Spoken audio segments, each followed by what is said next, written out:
नमस्कार दोस्तों, आशा है आप सब लोग अच्छे होंगे। तो शुरू करते हैं इस कहानी का अगला अध्याय, जो है अध्याय 9, पुरातन वर्तमान में। अगला सेशन अब शुरू होने में था। जैसे ही सब व्यवस्थित हुए, शाइस्ता ने पूछताछ फिर से आरंभ की। इन सभी वर्षों में सुषेण के अलावा तुमने और कौन कौन सी भूमिकाएं निभाई?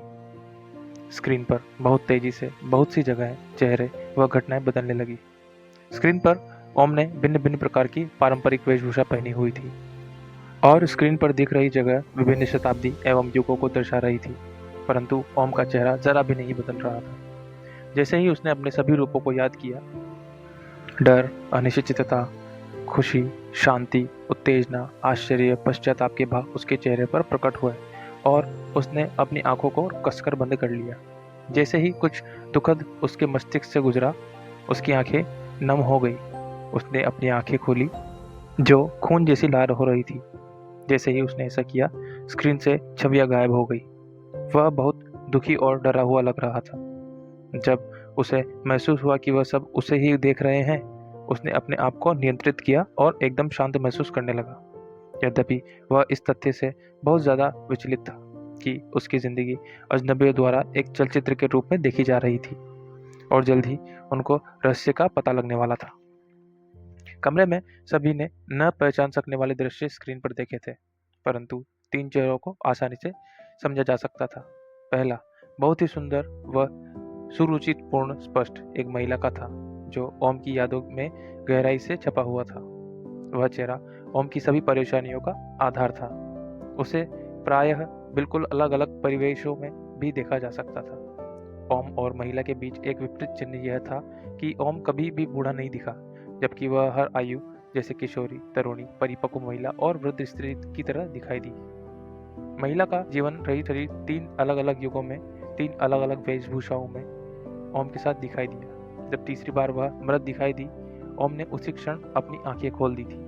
दूसरा चेहरा जो बार बार सामने आ रहा था, वह एक मजबूत शरीर वाले व्यक्ति का था, जो बहुत सारे तीर व धनुष लिए हुए और एक कुल्हाड़ी जैसे शस्त्र, परशु, इसके अतिरिक्त कुछ प्राचीन विशाल शस्त्रों के साथ था। तीसरा चेहरा फिर से एक मजबूत शरीर वाले व्यक्ति का था। उसके भाव भयंकर क्रोध वाले थे। ऐसा प्रतीत हो रहा था कि वह बिना भय के हर प्रकार के युद्ध के लिए तत्पर था। यह कौन है? एलएसजी ने पूछा। परशुराम और अश्वत्थामा, हमारे ग्रंथों के 2 चिरंजीवी, अभिलाष ने बताया। 2? एलएसजी ने अविश्वास के साथ कहा। हिंदू पुराण में 7 चिरंजीवियों व्यक्तियों का उल्लेख है। इन 2 के अतिरिक्त 5 और भी हैं, स्क्रीन पर देखते हुए अभिलाष ने उत्तर दिया। वे कौन हैं? एलएसजी ने पूछा।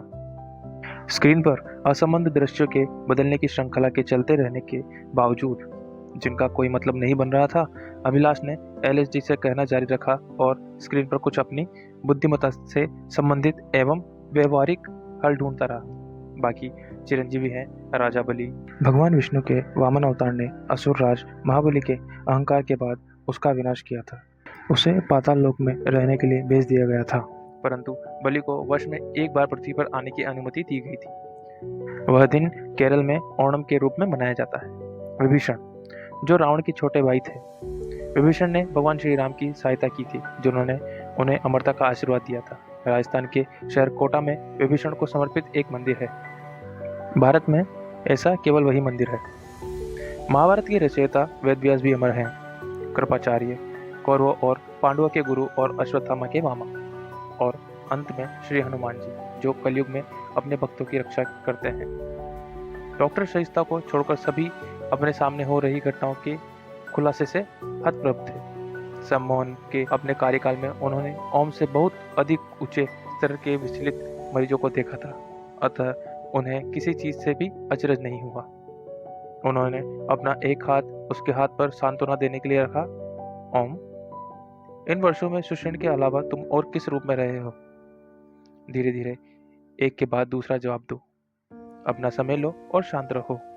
ओम ने शाइस्ता की ओर देखा और दोबारा बोलने से पहले अपनी आंखें बंद कर ली। सुविधा केंद्र से दूर द्वीप के जंगल में अत्याधुनिक मुखौटे से झांकती 2 आंखें किसी चीज पर ऐसे गड़ी हुई थी जैसे चील अपने शिकार को देखती है और कुछ घटित होने की प्रतीक्षा कर रही थी। व्यक्ति के पास आधुनिक अस्त्र एवं उच्च तकनीकी उपकरण थे। दूर स्थित कमरे में 2 वृद्ध आंखें सफेद स्क्रीन को घूर रही थी, जिस पर सुविधा केंद्र के अंदर प्रयोगशाला का दृश्य दिख रहा था, जहां टीम के सभी सदस्य और ओम बैठे हुए थे। आदमी के हाथ में रुद्राक्ष की माला थी। उसने एक सेल्युलर फोन उठाया और अपनी आंखें स्क्रीन पर गड़ाए हुए रीडायल का बटन दबाया। उसने कुछ क्षण प्रतीक्षा की, फिर देखा कि डॉक्टर श्रीनिवासन ने फोन उठाकर सिर हिलाया और धैर्य के साथ कहा, जी सर। पूछताछ कक्ष में स्क्रीन पर सिर से पैर तक सोने से सजा सेवक व सेविकाओं से घिरा महल में एक आदमी दिख रहा था। उसके पास ओम का चेहरा था, महल शाही व अभिजात्य था। स्क्रीन पर तस्वीरें आ जा रही थी और वहीं ओम कुछ बड़बड़ा रहा था। वह कह रहा था, मैंने जिंदगी के सब रंग देखे हैं, मैं धनवान एवं प्रख्यात रहा हूँ। जब लोग मेरी सेवा और मेरा सम्मान करने के लिए लालायित रहते थे, और इसके विपरीत मैं अत्यंत दरिद्रता में भी रहा हूँ। दृश्य में अब ओम ठंड से कांपते हुए दिख रहा था और उसके शरीर पर नाम मात्र के वस्त्र थे। आधारिक संरचना से यह दिख रहा था कि निसंदेह दोनों दृश्यों में एक सदी के समय का अंतराल था। मैं एक सम्राट रहा हूँ, मैं एक गुलाम रहा हूँ। स्क्रीन पर तस्वीरें ओम के वे सभी रूप दिखा रही थी। इसके बाद ओम द्वीप के जंगल में अकेला, बहुत भयभीत और बेखबर सा दिखाई दिया। मैं बुरी तरह डरा हुआ और पूर्णतः अकेले रहा हूँ। मैं अति प्रियतम व्यक्ति रहा हूँ। मैं बहुत बहादुर और एक भीषण योद्धा भी रहा हूँ। अब ओम को एक बच्चे के साथ देखा जा सकता था।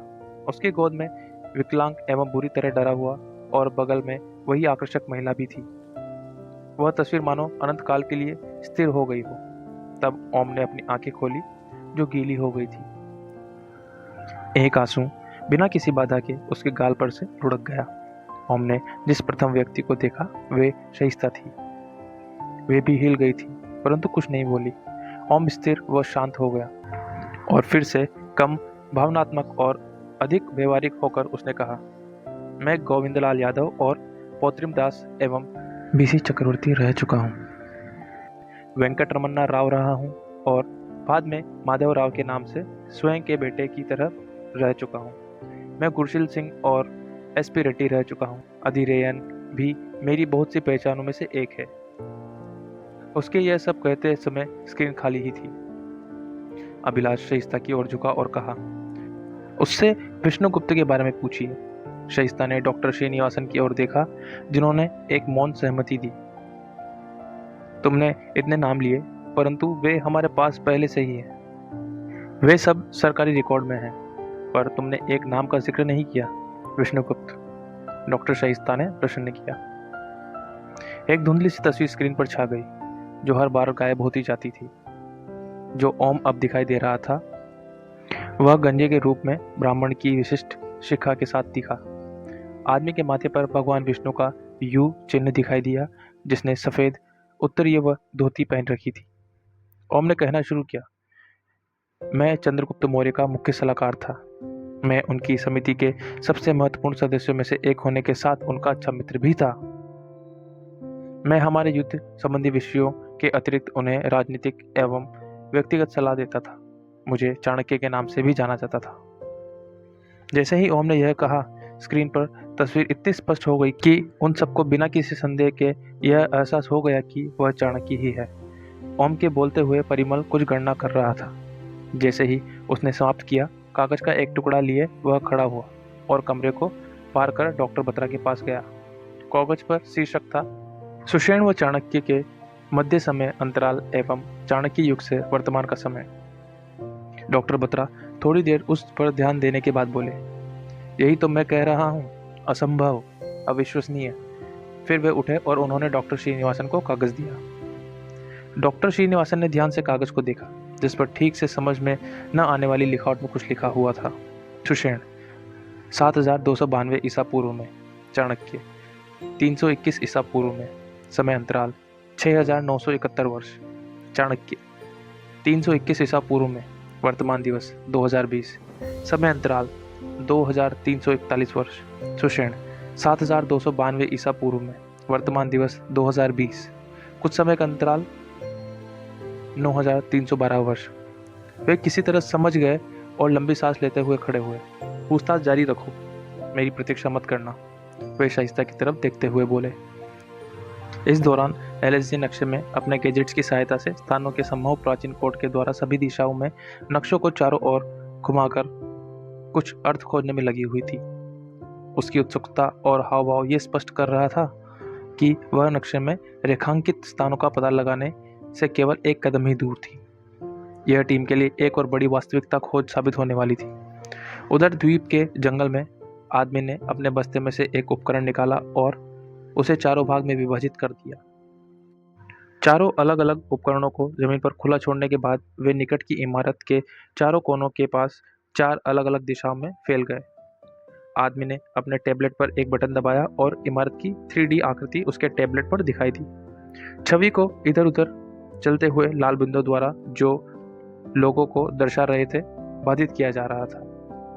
आदमी अब संस्थान में प्रवेश करने और बाहर आने वाले प्रत्येक व्यक्ति पर नजर रख सकता था। डॉक्टर श्रीनिवासन एक कागज का टुकड़ा लिए जिस पर ओम के पूरे जीवन काल के कुछ हिस्सों का वर्णन था, परेशान व अस्त व्यस्त से गलियारे में घूम रहे थे। वे जल्दी ही एक भारी कांच के दरवाजे के एकदम सीध में खड़े हुए और अपनी आईडी दिखाई। दरवाजा सरकते हुए खोला और उन्हें अंदर जाने दिया। थोड़ी देर बाद उन्हें अपने आप को एक दरवाजे के सामने पाया जिसकी सुरक्षा 2 सुरक्षाकर्मी कर रहे थे। डॉक्टर श्रीनिवासन के रेटिना जांच के बाद ही दरवाजा खुला। दरवाजे दोनों ओर सरकते हुए बीच में से खुले और उन्हें अंदर जाने दिया। परीक्षण कक्ष के अंदर डॉक्टर शाइस्ता कह रही थी, तुमने जो कुछ भी बताया क्या तुम्हें उसका मतलब भी पता है? तुम हमें यह विश्वास दिलाने का प्रयास कर रहे हो कि तुम जिंदा थे? ओम ने उन्हें बीच में रोका।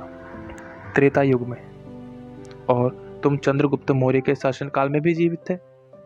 मैं अब कलयुग में भी जिंदा हूँ और किसी को भी कोई विश्वास दिलाने का प्रयास नहीं कर रहा हूँ। डॉक्टर शाइस्ता ने गहरी सांस ली और धैर्य के साथ जवाब दिया, ओम, इन सब वर्षों की अवधि का जोड़ हजारों वर्ष है।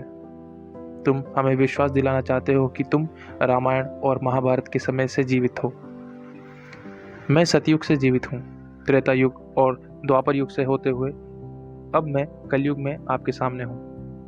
ओम ने एक दिव्य मुस्कान के साथ जवाब दिया। अभिलाष पूरे समय ओम को बहुत ध्यान से सुन रहा था। उसने टोका, द्वापर युग में तुम कौन थे? ओम ने आंखें बंद करने से पहले उसकी तरफ फिर वापस शाइस्ता की ओर देखा और कहा, मेरे इतिहास में बहुत से नाम थे, परंतु इन सब में द्वापर युग से संबंधित विदुर था। स्क्रीन पर तस्वीर इसका सबूत दे रही थी कि ओम के शब्द सरलता से कहे गए तथ्य हैं। ये ओम एक कीमती वेश और छाती तक लटकते हुए स्वर्ण आभूषणों से सजा दिखाई दिया। उसके सिर पर एक स्वर्णिम मुकुट था जो उसके ऐश्वर्य को बढ़ा रहा था। वह एक आदमी के बराबर खड़ा था जो नेत्रहीन प्रतीत हो रहा था, जो राजा के सिंहासन पर आंखों पर पट्टी बंधी औरत अनुमानत रानी के बराबर में बैठा दिखाई दे रहा था। अंधा राजा और आंखों पर पट्टी बंधी रानी राजा धृतराष्ट्र एवं उनकी पत्नी गंधारी थी, जो कौरव के माता पिता थे। विदुर, राजा धृतराष्ट्र के सौतेले भाई, अभिलाष ने तेजी से कहा। अभिलाष ने सम्मान के साथ सिर झुकाया एवं हाथ जोड़कर विनम्रता से पूछा, इसका मतलब आप वास्तव में भगवान श्री कृष्ण से मिले हैं? क्या वे द्वापर युग में वास्तव में आपके घर में ठहरे थे? ओम के कुछ प्रतिक्रिया देने से पहले ही डॉक्टर शाइस्ता ने पूछा, तुम कब से जीवित हो? तुम्हें जो कुछ भी याद है और जिन परिस्थितियों से तुम गुजरे हो, हमें सब बताओ।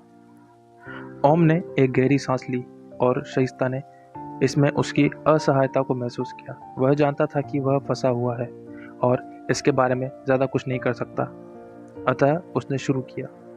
धन्यवाद दोस्तों, यह अध्याय यहीं पर खत्म होता है। तो बढ़ते हैं अगले अध्याय की ओर, जो है पुरानी व्याख्या, अध्याय 10। और इसी तरह अपना सपोर्ट बनाए रखें और लाइक, शेयर व सब्सक्राइब करें चैनल को, ताकि अगले अध्याय आप जल्द से जल्द सुन सकें।